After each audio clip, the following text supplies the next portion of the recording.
تو معاف کرنے والا ہے، تو مجھے معاف کر دے.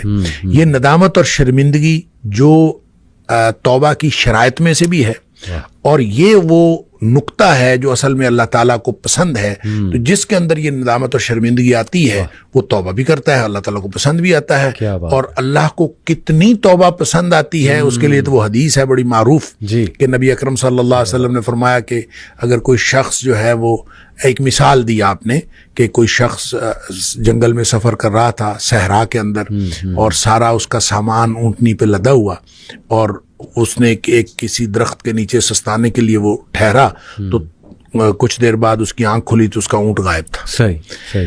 جس کے اوپر ساری اس کی گویا مال و متاع بھی اسی پہ تھا، سفر بھی اسی پہ کرنا تھا. اب لق و دق صحرا ہے، میلوں لمبا چوڑا، تو وہ ادھر ادھر دیکھتا ہے، اس کو کچھ نظر نہیں آتا. تو اس کا خیال یہ ہے کہ اب میں اگر چلوں گا تو بھی موت ہے، بیٹھا رہوں گا تو بھی موت ہے، اس کے علاوہ کچھ نہیں. تو زندگی سے مایوس ہو کے وہ بیٹھ رہتا ہے.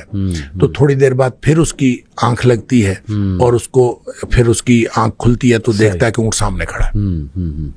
اتنا خوش ہوتا ہے کہ وہ کہتا ہے اللہم انت عبدی وانا ربک، اللہ تو میرا بندہ اور میں تیرا رب. اور نبی پاک صلی اللہ علیہ وسلم فرمایا کہ اخطا من شدت الفرح، اس نے یہ جو الٹ بات کہی، کہنا تھا کہ اللہ تو میرا رب اور میں تیرا بندہ، یہ جو بات الٹ کہی نبی پاک صلی اللہ علیہ وسلم میں اخطا من شدت الفرح، اس نے خوشی کی شدت کی وجہ سے بات الٹ کی. یعنی اس کو سمجھ نہیں آئی، اتنا خوش تھا اس کو سمجھ نہیں آئی، اور وہ خوشی کی شدت کی وجہ سے الٹ بات کر گیا. نبی پاک صلی اللہ علیہ وسلم فرمایا اس شخص کو جتنی خوشی ہوئی ہے نا، اللہ کو اپنے بندے کی توبہ سے اس سے زیادہ خوشی ہوتی. کیا بات ہے، کیا بات ہے. اب اس کے بعد کیا بات باقی رہ جاتی ہے؟ البتہ رہے گی بات یہ کہ وہ کوئی اشارہ ہو، جادو کا کوئی سائن ہو، یا کسی اس طرح کی کوئی چیز، جی یہ ایک بالکل الگ بات ہے. اس کا تعلق اس سائن کی وجہ سے آپ کی پروٹیکشن کے ساتھ نہیں ہے. اچھا، سائن ایک ہو سکتا ہے کہ آپ کو کوئی وارننگ دی گئی ہو اور کسی طرح سے ایسا ہو، لیکن پروٹیکشن کی ادروائز بھی ضرورت ہے انسان کو. اس کو پروٹیکشن ویسے ہی لیتے رہنا چاہیے. اور جو صبح و شام کے اذکار ہیں یہ پروٹیکشن ہے، موقع دعائیں ہیں یہ، اور جو ویسے آپ رقیہ وغیرہ کرتے رہتے ہیں، یہ سارا یہ اپنے آپ کو اللہ کی پروٹیکشن میں دیتے رہنا چاہیے. آپ کو سائن نظر آئے چاہے نہ نظر آئے. لہٰذا اس کو آپ سائن سمجھیں گے تو بھی وہی حکم دیا گیا ہے کہ نماز پڑھیں اور تعوذ کریں، اور اپنے آپ کو اللہ تعالیٰ کو ایسے استعاذے جو ہیں جو اللہ تعالیٰ کی پناہ میں دینے کی، وہ اس طرح کی دعائیں پڑھیں تو آپ اپنے آپ کو اللہ کی پناہ میں دیں. زبردست. شیخ یہ بتائیے گا کہ کسی کو کوئی ڈریم آیا ہے تو وہ کس کے پاس انٹرپریٹ کروانے جائے؟ وہ اوصاف کیا ہیں اس انسان کے؟ جیسے ابھی آپ بیان فرما رہے تھے پروگرام سے پہلے کہ اچھے انسان کے پاس جایا جائے، نیک خیر خواہ، جو وہ انٹرپریٹیشن کر دیں عین ممکن ہے وہی ہو. تو ایسا ہے کچھ؟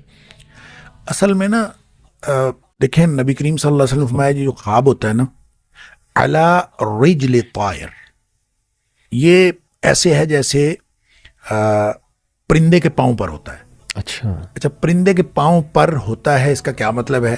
اس کی دو انٹرپریٹیشنز محدثین نے کی ہیں. ایک تو ہے جیسے پرندے نے پاؤں میں پتھر پکڑا ہوا ہو جی، اور جو ہی آپ نے تعبیر کر دی جیسے پتھر گر گیا، اور جب تک وہ پتھر نہیں گرا تو وہ کہیں بھی گر سکتا ہے، اس کی کوئی بھی تعبیر ہو سکتی ہے. صحیح. اس لیے بڑی سینسٹیو بات ہے. بالکل ٹھیک. اور دوسری اس کی انٹرپریٹیشن یہ ہے کہ جیسے پرندہ اڑ رہا ہے تو وہ کسی بھی جگہ بیٹھ سکتا ہے. صحیح.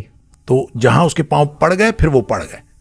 لہٰذا خواب تعبیر سے پہلے، یعنی دیکھنے کے بعد اور تعبیر سے پہلے وہ لٹک رہا ہوتا ہے. اس کی کوئی بھی تعبیر ہو سکتی ہے. اور اس کی تعبیر کروانے کے لیے آپ نے فرمایا کہ کسی نیک آدمی کے پاس عالم، ناصح، لبیب اور حبیب، اس طرح کے الفاظ آئے. اچھا، لبیب کہتے ہیں عقل مند آدمی کو، حبیب کہتے ہیں جس کے ساتھ آپ کی محبت ہو، اور ناصح خیر خواہ ہوتا ہے، اور عالم جس کے پاس علم ہوتا ہے. یہ وہ اصطلاحات ہیں کہ ایسے شخص کے پاس، اس سے جو بات سمجھ آتی ہے اس کو ہم کنکلوڈ یوں کر سکتے ہیں کہ ایسے شخص کے پاس جا کے تعبیر کروانی چاہیے جس سے آپ کو یہ پتہ ہو کہ یہ آپ کی خیر خواہی کرے گا.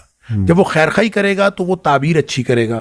جب وہ اچھی تعبیر کرے گا تو وہ جو پرندے بیٹھنے والی بات ہے وہ پھر کسی اچھی جگہ بیٹھ جائے گا، تعبیر اس کے مطابق خواب ہو جائے گا. اس لیے لگتا یہ بھی ہے جب آپ حدیث سے مختلف واقعات کو دیکھتے ہیں تو لگتا یہ بھی ہے کہ تعبیر کرنے سے سیم خواب کی تعبیر مختلف ہو سکتی ہے۔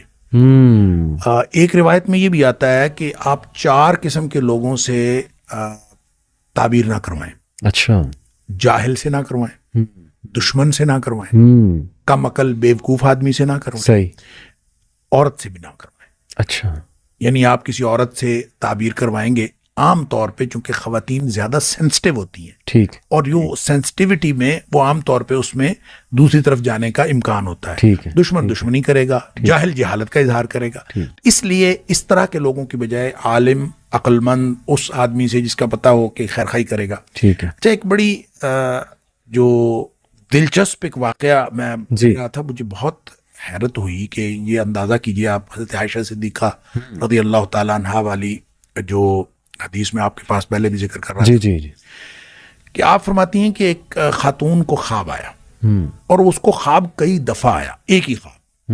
ایک دفعہ اس کو خواب آیا، اس کا شوہر گیا ہوا تھا سفر پہ، اور اس نے خواب میں دیکھا کہ اس کے گھر کا ستون گر گیا اور اس کے گھر بچہ پیدا ہوا ہے، وہ حاملہ تھی، صحیح، اس کے گھر بچہ پیدا ہوا ہے اور وہ کانا ہے آنکھ سے۔ ٹھیک ہے، وہ آئی آ کے اس نے نبی کریم صلی اللہ علیہ وسلم سے خواب بیان کیا۔ آپ نے فرمایا کہ تیرا شوہر خیر و عافیت کے ساتھ واپس آ جائے گا صحیح، اور تیرے گھر ایک نیک بچہ پیدا ہوگا۔ صحیح، بڑی خوش ہوئی، چلی گئی، ویسے ہی ہوا، جی، شوہر بھی خیریت سے واپس آ گیا، اللہ تعالیٰ نے بیٹا بھی عطا فرمایا۔ صحیح، پھر کہتے ہیں کہ اس نے کچھ عرصہ بعد پھر یہی خواب دیکھا، اور پھر وہی سچویشن تھی، وہ حاملہ بھی تھی اور اس کا شوہر گیا ہوا تھا۔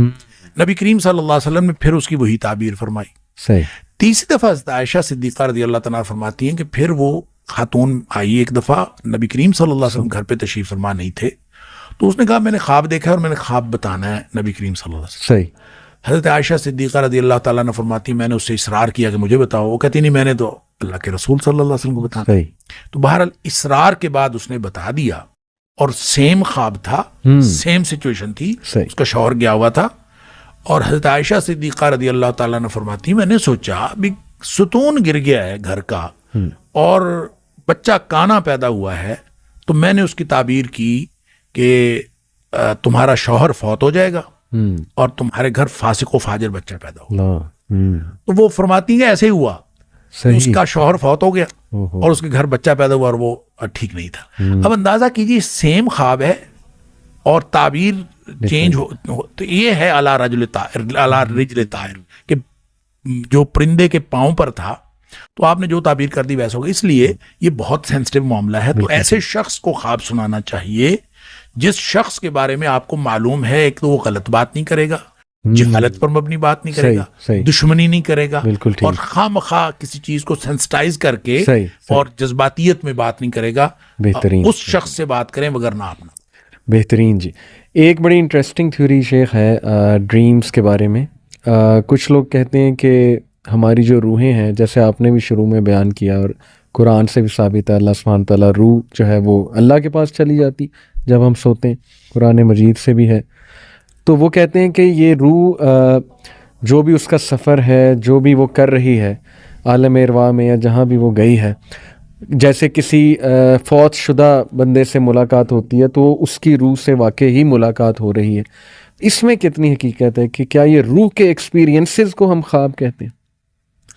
دیکھیں، یہ دو باتیں اس میں ہو سکتی ہیں۔ نبی کریم صلی اللہ علیہ وسلم نے ایسی کوئی بات تو نہیں فرمائی، لیکن یہ دو باتیں اس میں ہو سکتی ہیں۔ ایک بات تو یہ ہو سکتی ہے کہ واقعتاً روح وہ ایکسپیرینس کر رہی ہو، ایک یہ ہے کہ صرف روح محسوس کر رہی ہو، احساس ہو اس کا۔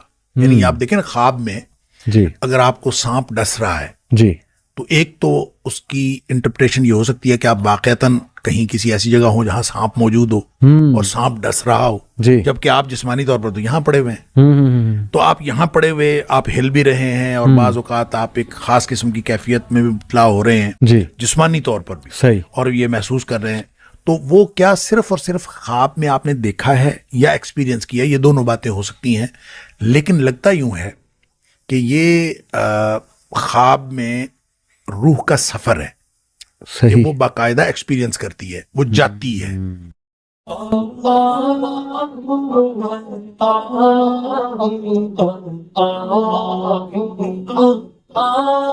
Allah